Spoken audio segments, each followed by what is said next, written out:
Bruce, when I first met him in Seattle, Washington, where I lived, and we both went to the University of Washington, he was teaching classes in Kung Fu, what he called Jianfang Kung Fu. And I took lessons from him. And at that time, that was his dream, was to teach martial arts, to bring the beauty of his martial arts, Chinese Kung Fu, to the American people and to the world. And so he was starting on a very small basis there in Seattle, Washington. And that's how we came to know each other, and I fell in love with my instructor, so to speak. Opportunities were not open to him in Hollywood. And so he went, you might say, out the side door to Hong Kong, where he began to make films, which are now a matter of history, and came back into the United States film industry through the back door of Hong Kong. When Bruce taught Kung Fu, he did teach in small classes or one-on-one.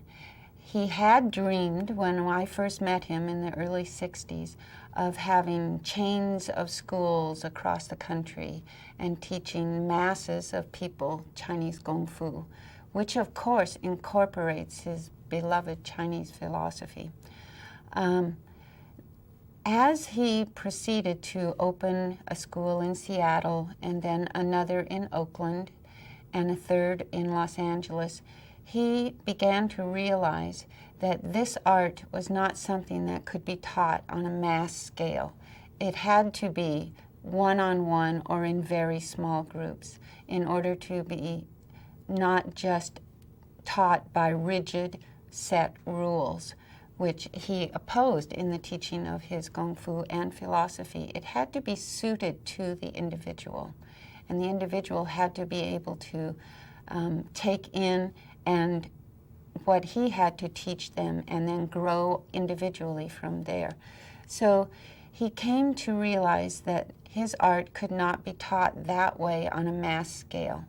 And so he abandoned the idea of starting chains of Kung Fu schools and having assistant instructors in various locations all over the country, and instead continued to teach martial arts, Chinese Kung Fu, which by that time he had developed his own way and called Jeet Kune Do.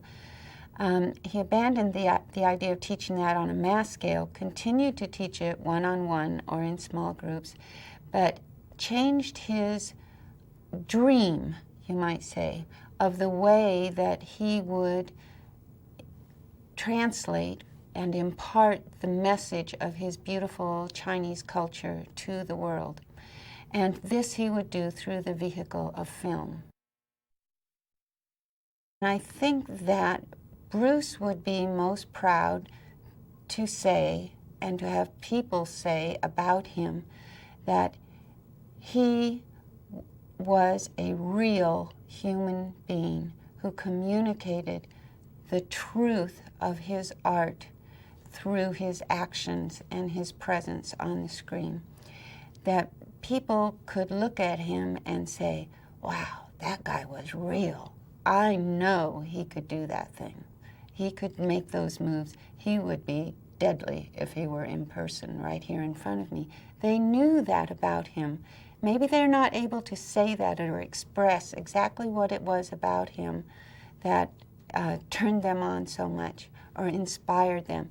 But it was because he was the genuine article. He was that person in the films. He was not a different person off screen than he was on screen.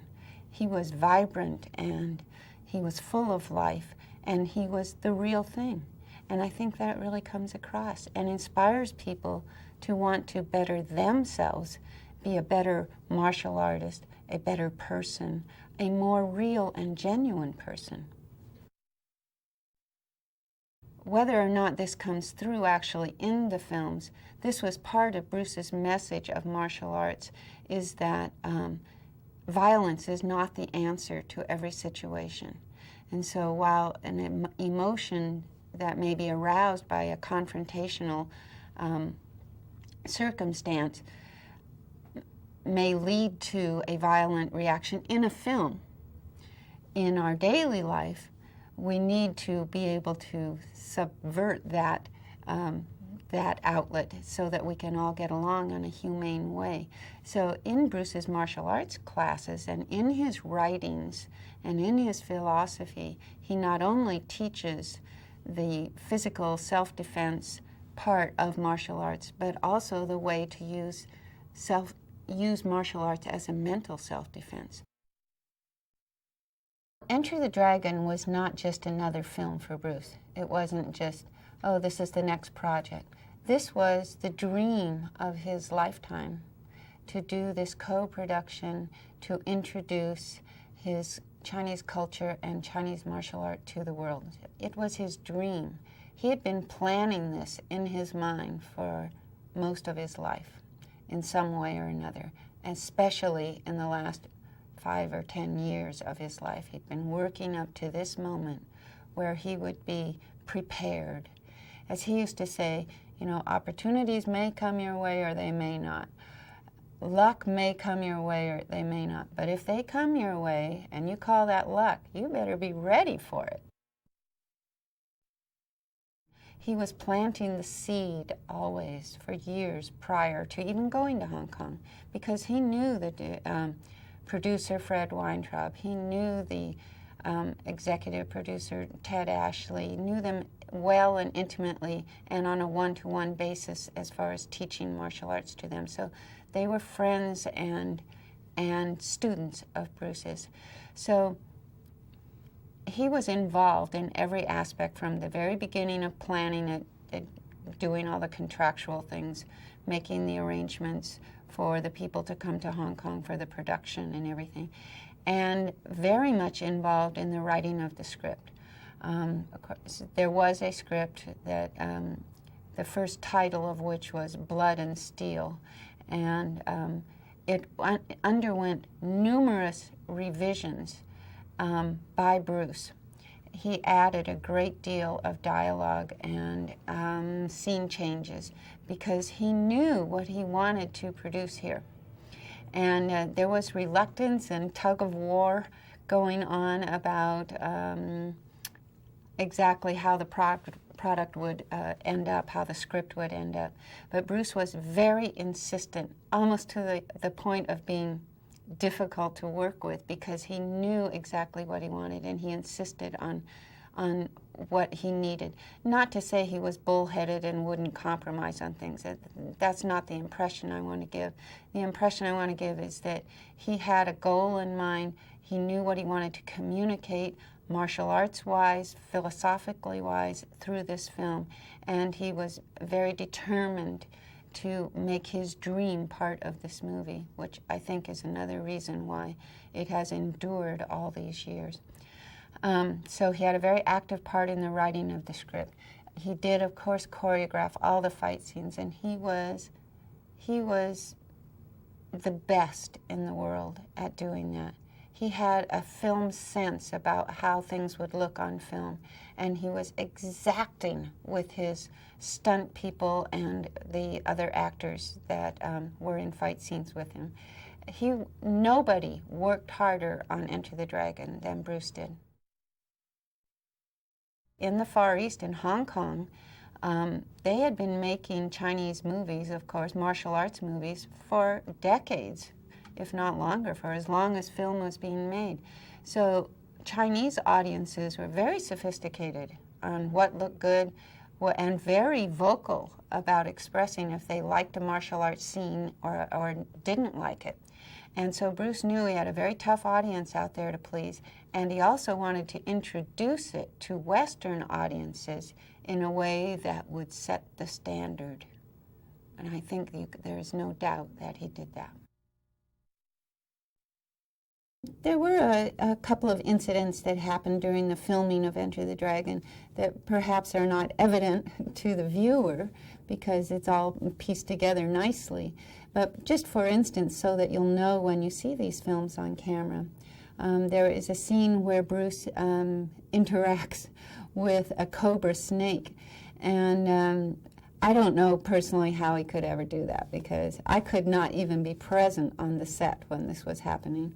But and as you'll see in the film, this is a very large, ugly snake. And Bruce has to step on its tail and capture it by the head in order to subdue it. Well, in the finished version, you'll see everything went just fine and smoothly, and he does that with no problem. But that really wasn't the case during the filming. The snake was also somewhat angry because of all the runs he had been put through, and so this snake actually got quite nasty with Bruce and did, in fact, bite him.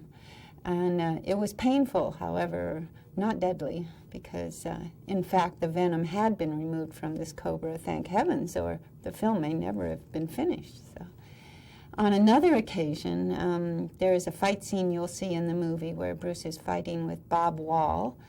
And this scene takes place in this vast courtyard with many martial artists dressed in white, which you will recognize in the film. And Bruce and Bob Wall are having this fight where Bob has a broken bottle in his hand. And in Hong Kong, they did not have the kind of breakaway props that they would have had in Hollywood. So this was a real broken glass bottle. And they're having this fight, and they had it carefully choreographed, who does what. And there was a slip-up during the filming of it, and consequently, one person didn't do what they were supposed to do. And consequently, Bruce's hand was severely cut across this tendon between the thumb and the forefinger. And filming had to stop, and it stopped for several days there, and Bruce had to have stitches, and his hand was all bandaged and swollen up. So that did put a stop to the film for a few days there. There was one extra on the set who I guess thought he would just see if Bruce was really a martial artist or was just an actor who was faking it. And he, between takes, when the extras are sitting around, standing around, and Bruce had a little time on his hands, one of these extras was goading Bruce all the time, like teasing him, like saying, you know, you're not any big stuff. I bet you can't do a sidekick and da-da-da. And normally this kind of thing did not faze Bruce at all, because he had evolved to that stage of being a martial artist that did not need to prove himself to every person that came along issuing a challenge or teasing him or picking on him or anything. So he did not always feel the need to react in the way that the person would be hoping that he would. But on this occasion, and I happened to be there on the set that day, and on this occasion, this kid was trying to show Bruce up and say he was a paper tiger. And Bruce felt that it had reached the point where if he did nothing and said nothing, he would not be able to inspire the rest of the extras to cooperate with him in the fight scenes and do what they needed to do to complete the movie. So he felt he needed to take a leadership role and to show this young man that he was going to have to eat his words. So, but he did it in a nice and playful way, and he called the guy down from where he was sitting up on a wall, throwing jibes at Bruce, and he said, hey, come on down here, you know. So he brought him down, and in the martial arts vernacular, I guess you would say he played with the young man. And he said, you know, they got in a stance, and he said, okay, go ahead, you know, try and throw a kick. Anyway, they had a little back and forth there, and by the time it was over, in about 30 seconds' time, the young man was a true believer, and Bruce accomplished this in good nature, did not hurt the young man, but certainly showed him that he was a true martial artist and very skilled and knowledgeable. So everything went smoothly after that. During the filming of Enter the Dragon, I was frequently on the set. Bruce was very open about bringing the family on the set. So I often came to the set, and I brought Brandon, and I brought Shannon. Brandon was 8 years old at that time, and Shannon was 4. And while many martial artists and prospective actors worldwide have been inspired by Bruce's film roles. His most primary student of the martial arts and of acting were his children. Brandon was very influenced by being on the set around Bruce, watching him work, and Bruce was very influential in Brandon deciding that this would be his career. Brandon decided at age 8, I can remember clearly him saying, I am going to be an actor. And now Shannon also, she was only 4 years old, but she is also influenced by that and has made that her career as well. So this was not only in their blood, the urge to perform and to perfect their crafts, not only in their blood, but in their upbringing, because Bruce was a very indulgent father. He shared himself, his career, and his passion with Brandon and with Shannon.